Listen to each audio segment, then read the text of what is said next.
आइए आपकी मुलाकात करवाते हैं अलाइड ब्लेंडर एंड डिस्टिलरी से। वित्त वर्ष 2023 में सेल्स वॉल्यूम के लिहाज से भारत की विस्की मार्केट में कंपनी की थी करीबन करीबन 12.25% हिस्सेदारी, और इनके पास है आईएमएफएल में करीबन करीबन 16 प्रोडक्ट्स। और भी डिटेल से मैं आपको बताऊँ थोड़ी देर में। उससे पहले आइए माफ़ कीजिएगा, कंपनी के मैनेजिंग डायरेक्टर आलोक गुप्ता साहब हमारे साथ कार्यक्रम में हो रहे हैं शामिल। गुप्ता साहब ने IIMT गाजियाबाद से बिजनेस मैनेजमेंट में पोस्ट ग्रेजुएशन डिप्लोमा किया हुआ है।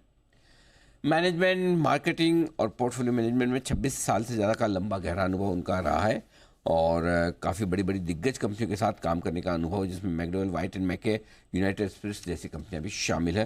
गुप्ता साहब, बहुत बहुत स्वागत है आपका, धन्यवाद हमें समय देने के लिए। आज हम आपसे 2025 के आउटलुक पर मुलाकात करने जा रहे हैं। एक बार ज़रा समझना चाहता हूँ, 2024 का साल तो आपके सेक्टर के लिए काफ़ी बढ़िया रहा, कंपनी के लिए काफ़ी अच्छा रहा।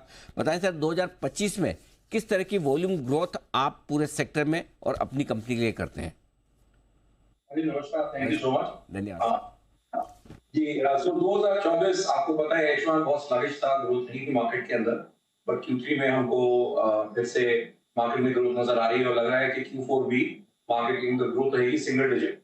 आई थिंक जो भी मार्केट में करेक्शन की on account of policy changes या जहां जहां करेक्शंस के कारण जो भी करेक्शंस होनी थी वो हो गई हैं, तो हमारा आउटलुक थोड़ा ऑप्टिमिस्टिक है 2025 के लिए। अर्ली डबल डिजिट ग्रोथ, और विद इन दैट जो पीएनए सेगमेंट है और लग्जरी सेगमेंट है वो मार्केट से ज्यादा तेजी से ग्रो करेगा। तो यही यही हमारी उम्मीद है कि अगले साल we will see better growth than this year. अच्छा, क्या कुछ इरादे हैं प्राइस हाइक लेने के? क्या आपको लगता है कि आप दाम भी बढ़ा पाएंगे, इस तरह की स्ट्रॉन्ग डिमांड है तो? जी देखिए, आपको पता है कि दो तरह की मार्केट है, जहाँ पे फ्री प्राइसिंग है और जहाँ पर हमको गवर्नमेंट को साथ लेके चलना पड़ता है।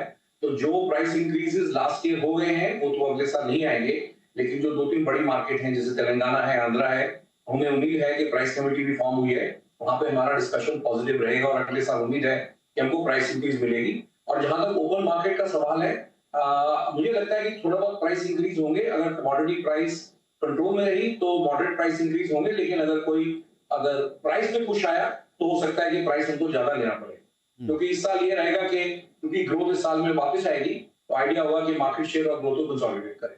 ओके गुप्ता साहब, चूंकि आपने थोड़ा बैकवर्ड इंटीग्रेशन किया है इस साल, और महाराष्ट्र में आपने एक डिस्टिलरी लगाई है, तेलंगाना में आपने मॉल्ट मैच्योरेशन की फैसिलिटी लगाई है, बताएं सर इसका कितना फर्क, कितना फायदा मिलेगा कंपनी को? आपको याद होगा जब मैं पहली बार आपसे मिला था, हमारी गाइडेंस ये है कि अगले 3-4 साल में हम पीयर पैरिटी बिटा में पहुंचे, जो तकरीबन हमने 15% का टारगेट रखा है। क्वार्टर 2 इस फाइनेंशियल हम 12% पे हैं। तो ये जो हमने बैकवर्ड इंटीग्रेशन करी है, ये इसमें जो इन्वेस्टमेंट है करीब 527 करोड़ की, ये हम FY27 तक इसको कंप्लीट करेंगे, और हमारे को 2.5 से 3% का इम्पैक्ट EBITDA पे नजर आएगा। तो इसका जो इन्वेस्टमेंट है 3 साल का होराइजन है, और ये क्लियरली पूरा इन्वेस्टमेंट EBITDA एक्टिव है। किसी तरह के कोई और नए कैपेक्स और एक्सपेंशन प्लान्स के इरादे हैं सर साल 2025 के लिए? जी, तो जैसा आपको याद होगा, हमने एक बात ये बोली थी कि हमारी करीब 1/3 कैपेसिटी अपनी लेने की, और हमको 100% पे पहुंचना है।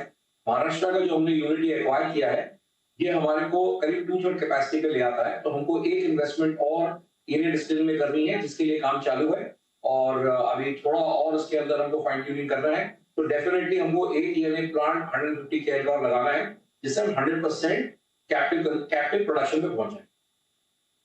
यह है आपके लिए पूरा आउटलुक। गुप्ता साहब, बहुत बहुत धन्यवाद आपका, समय दिया आपने और विस्तार से आपने प्लान्स बताए कंपनी के, और 2025 के लिए आउटलुक भी।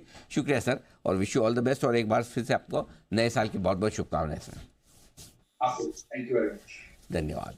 आइए